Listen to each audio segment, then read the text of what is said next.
Dans l'évangile de Matthieu, au chapitre 6, nous pouvons lire ce verset. Qui peut, par ses inquiétudes, rallonger un tant soit peu la durée de sa vie? C'est étrange comme verset. Nous sommes au mois d'octobre et les femmes sont invitées en particulier à participer ou se faire dépister contre le cancer du sein. Évidemment, ce dépistage est mu par une inquiétude, le souci de sa santé, le souci de son bien-être. Alors comment comprendre ce verset? Qui peut, par ses inquiétudes, rallonger un tant soit peu la durée de sa vie? Évidemment, dans le cas d'un cancer, si on le dépiste assez tôt, il y a possibilité de rallonger un tant soit peu la durée de sa vie. Et puis l'inquiétude n'est-elle pas naturelle? Un enfant qui rentre en retard ou qui n'a pas les mêmes horaires que d'habitude, un ami que l'on attend et qui n'arrive pas, c'est difficile de ne pas s'inquiéter. Vraiment, peut-on ne pas s'inquiéter?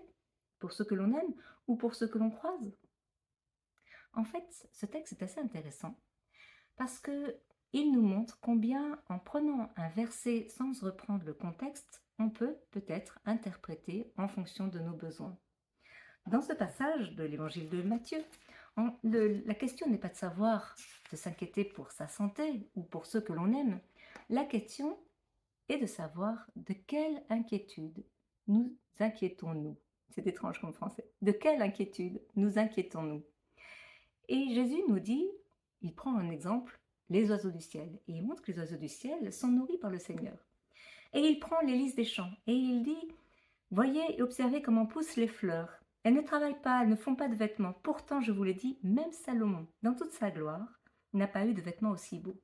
Autrement dit, l'inquiétude dont il est question dans ce texte n'est pas celle de la santé, ni même de celle que l'on aime. L'inquiétude dont il ne faut pas se soucier, c'est l'inquiétude matérielle.